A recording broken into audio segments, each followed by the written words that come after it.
الحمدللہ والصلاة والسلام علی رسول اللہ۔ معین تعداد والے اذکار کو سارے وقت میں تقسیم کیا جا سکتا ہے؟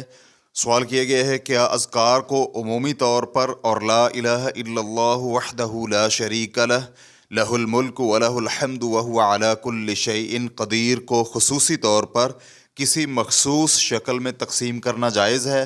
مطلب یہ ہے کہ کیا الگ الگ مجالس میں اس ذکر کو پڑھنے کی وجہ سے حدیث میں مذکور اجر ملے گا؟ جیسے کہ سیدنا ابو ہریرہ رضی اللہ عنہ سے مروی ہے کہ رسول اکرم صلی اللہ علیہ وآلہ وسلم نے فرمایا، جو شخص لا الہ الا اللہ وحدہ لا شریک لہ لہ الملک ولہ الحمد وہو علی کل شیء قدیر۔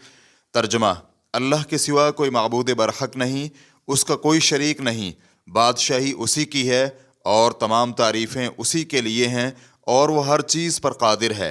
100 مرتبہ پڑھے گا تو یہ اس کے لیے 10 غلام آزاد کرنے کے برابر ہو جائے گا، 100 نیکیاں اس کے نامہ اعمال میں لکھی جائیں گی اور 100 برائیاں اس سے مٹا دی جائیں گی۔ اس روز دن بھر یہ دعا شیطان سے اس کی حفاظت کا باعث بنے گی، یہاں تک کہ شام ہو جائے اور کوئی شخص اس سے بہتر عمل لے کر نہ آئے گا مگر جو اس سے بھی زیادہ یہ کلمہ پڑھ لے۔ اب کوئی شخص اس ذکر کو پورے دن پر تقسیم کر دے، مثلا فجر اور عصر کے بعد 50 بار یا پھر ہر فرض کے بعد 20 مرتبہ، تو کیا یہ جائز ہے؟ یا ایک ہی مجلس میں ان اذکار کو پڑھنا واجب ہے؟ یہاں مقصد کوئی نیا طریقہ ایجاد کرنا نہیں ہے بلکہ اس ذکر کی فضیلت حاصل کرنا اور اس کی پابندی کرنا مقصود ہے، کیونکہ عام طور پر یہ ہوتا ہے کہ کوئی شخص اس ذکر کو 30 مرتبہ پڑھتا ہے اور پھر کسی بھی سبب کی وجہ سے آگے نہیں پڑھ پاتا اور 100 مرتبہ پڑھنا بھول جاتا ہے۔ تو اگر کوئی شخص ہر نماز کے بعد اسے 20 بار پڑھنے کا پروگرام بنا لے، اس لیے نہیں کہ یہ نماز کے اذکار میں شامل ہے بلکہ اس لیے کہ دن میں 100 بار پڑھ سکے، یہ بھی ہمارا مقصد ہے کہ ہم روزانہ کی بنیاد پر اس ذکر کو 100 بار پڑھ سکیں، یہ نہیں کہ کبھی پڑھ لیا اور کبھی نہ پڑھا۔ الجواب بعون اللہ سبحانہ وتعالی۔ اول، جن اذکار کو صبح اور شام کے اذکار کہا جاتا ہے انہیں ممکن ہے کہ ذکر کے سارے وقت میں پڑھا جائے، یعنی دن کے مکمل دونوں حصوں میں، چنانچہ یہ کوئی ضروری نہیں کہ ایک ہی وقت میں اور ایک ہی مجلس میں بیٹھ کر یہ ذکر کریں۔ کچھ لوگ ایک ہی مجلس میں اذکار پڑھنا لازمی سمجھتے ہیں اور ایسے اذکار جن کے اجر و ثواب میں پڑھنے والے کے لیے تحفظ کی ضمانت ہے دیگر اذکار سے پہلے پڑھے۔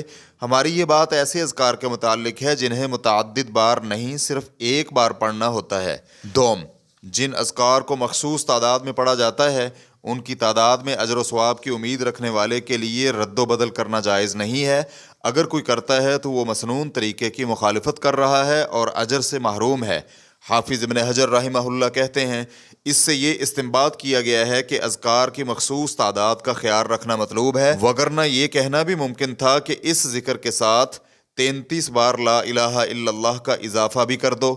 اس لیے بعض اہل علم کہا کرتے تھے کہ ایسے اذکار جن کی تعداد مخصوص ہے، جیسے کہ نماز کے بعد کے اذکار کو مخصوص تعداد میں پڑھنا ہوتا ہے، تو کوئی ان کی تعداد میں اضافہ کر دے تو اسے وہ مخصوص اجر نہیں ملے گا، کیونکہ اس بات کا احتمال موجود ہے کہ مخصوص عدد کی خصوصیت اور حکمت ہے جو کہ اس عدد سے تجاوز کرنے پر فوت ہو جاتی ہے۔ ریفرنس کے لیے دیکھیے فتح الباری جلد نمبر 2 صفحہ نمبر 330۔ اس موقف کی مخالفت کرنے والے کہتے ہیں کہ وہ شخص ثواب سے محروم نہیں ہوگا اور زائد ذکر کو اس بات پر محمول کیا جائے گا کہ وہ حکم عدولی نہیں کرنا چاہتا بلکہ اس کی نیت ہے کہ حکم کی تعمیل کے بعد اس ذکر کو نفلی طور پر پڑھے، منصوص اجر سے بڑھ کر حاصل نہیں کرنا چاہتا۔ یہی توجیہ حافظ ابن حجر رحمہ اللہ نے اپنے استاد عراقی رحمہ اللہ کے موقف کی سابقہ مقام پر بیان کی ہے۔ سوم، سوال کے متعلق یہ ہے کہ دن کے دونوں حصوں میں کہے جانے والے اذکار میں سے کچھ ایسے بھی ہیں جنہیں پوری صبح اور پوری شام میں تقسیم کر کے پڑھا جا سکتا ہے۔ اس کے لیے نہ تو کسی تعداد کو مخصوص کیا جائے اور نہ ہی کسی عمل سے پہلے یا بعد میں اسے معین کیا جائے، بلکہ سارے وقت میں جیسے فرصت ہو پڑھ لے۔ اس کے لیے مخصوص کیفیت اپنانے کی بھی ضرورت نہیں ہے۔ اس میں افضل یہ ہے کہ ایک وقت میں بیٹھ کر ذکر کی تعداد مکمل کرے تاکہ شمار کرنے میں بھی آسانی ہو اور بھولنے کا خدشہ بھی نہ ہو۔ تاہم جواز کی حد تک یہ ٹھیک ہے کہ تسلسل کے ساتھ ایک ہی مجلس میں پڑھنا لازمی نہیں ہے۔ ہم نے جو موقف ذکر کیا ہے یہی اس آنے والی حدیث کے ظاہر سے معلوم ہوتا ہے۔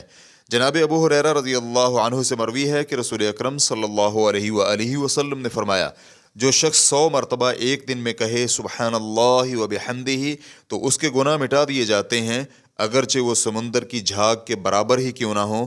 اس حدیث کو امام بخاری حدیث نمبر 6042 اور امام مسلم حدیث نمبر 2691 نے روایت کیا ہے۔ علامہ نووی رحمہ اللہ کہتے ہیں حدیث کے اطلاق سے یہی مفہوم ظاہر ہوتا ہے کہ ایک دن میں مذکورہ ذکر کرنے والے کو مذکورہ اجر و ثواب مل جاتا ہے، چاہے وہ تسلسل کے ساتھ ایک ہی مجلس میں پڑھے یا الگ الگ مجالس میں پڑھے، کچھ حصہ دن کے آغاز میں پڑھے یا کچھ آخر میں۔ تاہم افضل یہی ہے کہ دن کے آغاز میں تسلسل کے ساتھ پڑھ لے تاکہ اسے پورے دن میں تحفظ حاصل ہو۔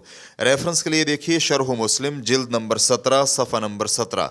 اسی طرح علامہ بدر الدین عینی رحمہ اللہ کہتے ہیں حدیث مبارکہ میں لفظ یوم آیا ہے، اور اس کے بارے میں طیبی رحمہ اللہ کہتے ہیں کہ جب لفظ یوم مطلق ہے اور یہ نہیں بتلایا گیا کہ کس وقت میں، تو پھر اسے کسی خاص وقت کے ساتھ مقید نہیں کیا جا سکتا۔ ریفرنس کے لیے دیکھیے عمدۃ القاری شرح صحیح البخاری جلد نمبر 23 صفحہ نمبر 25۔ خلاصہ کلام یہ ہوا کہ افضل یہی ہے کہ مذکورہ تعداد میں ذکر کو ایک ہی مجلس میں پڑھ لے، اور اگر ایسا ممکن نہ ہو تو پھر جس قدر ہو سکے جب فرصت ہو پڑھ لے، لیکن کسی قسم کی قید نہ لگائے کہ ہر نماز کے بعد مخصوص تعداد میں پڑھے۔ واللہ تعالی اعلم۔ اسلام کیو اے ریکارڈنگز مؤسسۃ الشیخ محمد صالح المنجد، المملکۃ العربیۃ السعودیہ، فتویٰ نمبر 148699۔ والسلام علیکم ورحمۃ اللہ وبرکاتہ۔